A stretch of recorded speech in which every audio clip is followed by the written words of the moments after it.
and I am super excited to welcome Kristen back to the mountain. It's been way, way too long, and she is back with a passion.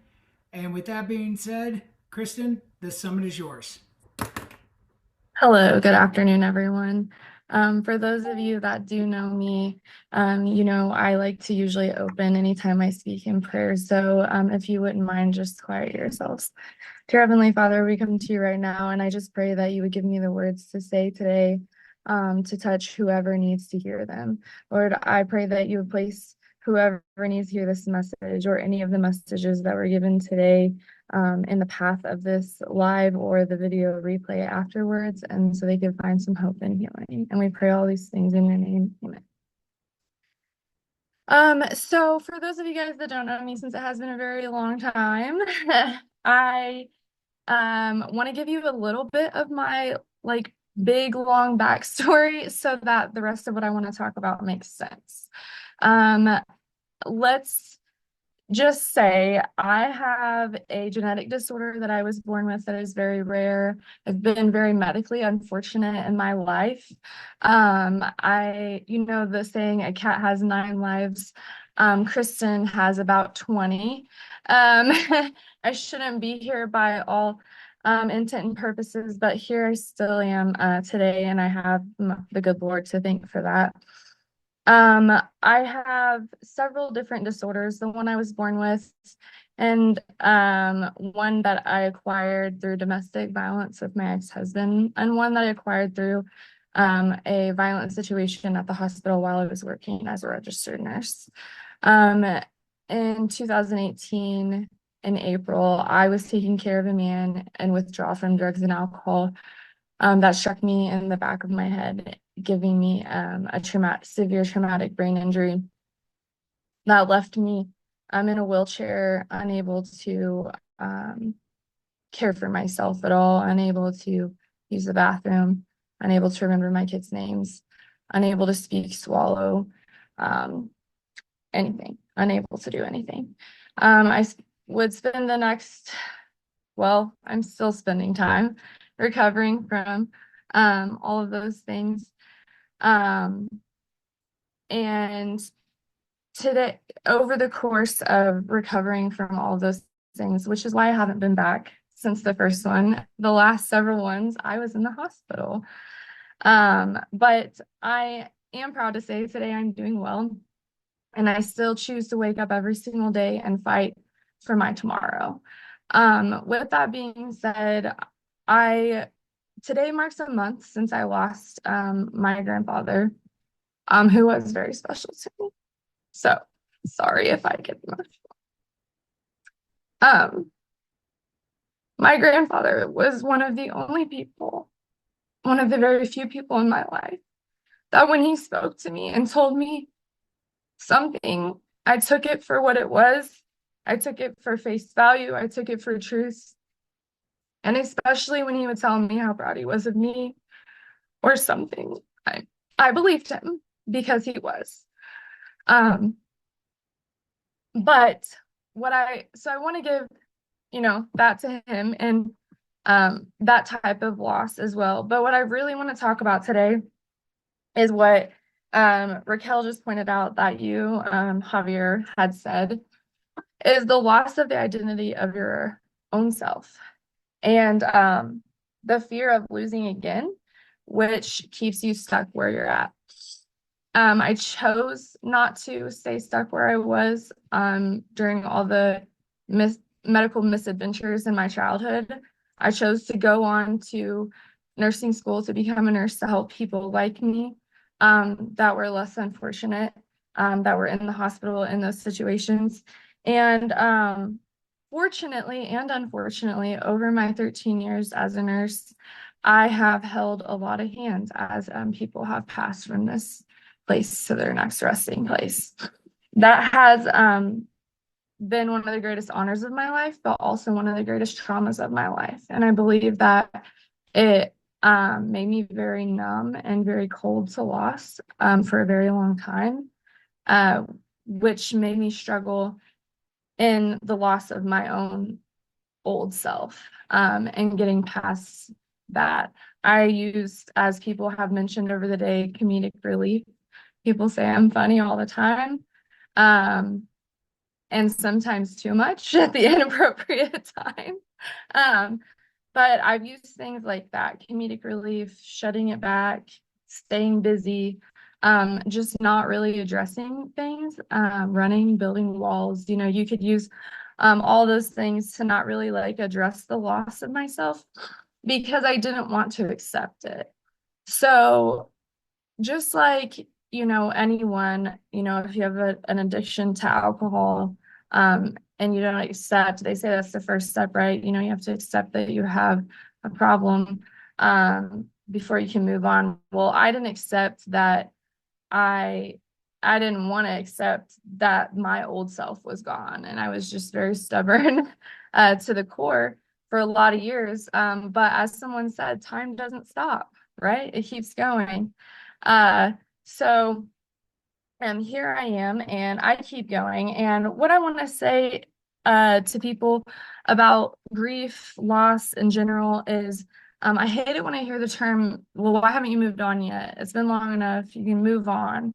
I don't believe we ever have to move on, but what I believe we have to do is choose to live forward. I feel like if you continue to look on the past, you're only cheating yourself out of your future. Um, and that's something I heard a couple years ago, and it just really stuck with me. I felt it was so powerful, because really you are the one in charge of you, right? We're all adults and we wake up every day, and we have the conscious choice to decide whether or not we're going to stay stuck where we're at or move forward. And for me, that was a big uh, hurdle that I had to overcome because I didn't want to move forward, right? Because moving forward for me looked different than I thought that it ever would.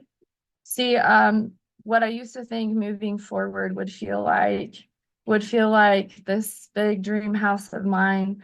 I went to college, I got a degree, I worked really hard. My kids would have that really great stability that I didn't have necessarily as a child. They would have a mom home with them in the evenings, making dinners, in this most recent snowstorm, building snowmen, like doing the things that regular families do. But that isn't what my life looks like anymore. It is what I achieved and what I made my life look like at one time.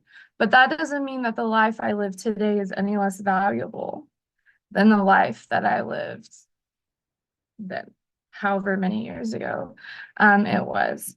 And to to really just like sit in that for a second, um, it's important to recognize, that you have the power to like no one's timeline is your timeline. You have the power to set that. But what I would ask you guys to assess in yourselves is, are you moving forward on that timeline? Right? So there isn't this like gray, or I mean, there isn't this black and white like handbook that says like this is the amount of time that like each stage of grief should take. But when you evaluate it, it does look like it should be moving forward, right? So that doesn't mean forgetting, that doesn't mean not remembering or talking about or being proud of. It's like when people say, oh, you used to be a nurse. No, I still am a nurse, like, and I'm proud of that. It just means that I do it differently now. And so personally for me, I just recently, after many, many people in my life begging me for years to do this, reached out to the vocational rehab program here in my state. And I'm ready to accept to move forward. And I I'm here to do that for my kids first and foremost, for me, I want to show them that when life throws you those said curveballs that David loves, I don't really love them. Life likes to throw them at me all the time, so I'm pretty good at dodging them or dealing with them. But I want to have that that strong foundation to know how to move forward. And that it's okay to. But then I also want to say that it's okay to be ready in your own time. So just because I said today that you have to choose to not stay stuck there or stay not wanting to move forward, it doesn't mean that you have to do it right now, because that's also in your own time. And so I think time, it was really cool how he just kind of ended, it with that was like one of the biggest things that I just wrote down over and over and over again. But then to bring it back to my grandpa, time isn't promised. Um, and we don't know how many tomorrows we have. To bring it back to something David had us do earlier, this morning, I think it was this morning, send a message to someone that you have been wanting to reach out to for a while. Think about and really evaluate where you are. You can think of where you thought you would be, but you can't stay stuck where you are, because time always moves forward and we have to as well. With that being said, one of the other things that I wanted to talk about is like fear shows up in a lot of different ways, for a lot of different people. Like I mentioned earlier, fear shows up for me in comedy, in comedic relief, um, sometimes in like dark humor. I'm a huge Christian. I don't mean dark humor like that. Let me clarify how I mean it, but dark humor as in like things that might rock most people, medically have me numb in a way, and have had me in that place for a really long time, until I really had to take the ice pick at it and break away and break away and break away until I was ready to not be stuck there. I'm ready to not be stuck there anymore. I I I've chosen that more times than I can count, though. So, and like she said, I also wrote down grief isn't linear. That was on my paper too. I've already chosen so many times not to stay stuck where I was. Life knocked me back down and I got back up again. And I guess that's just what I'm saying, is just continue to choose to stay moving forward, not moving on, but moving forward.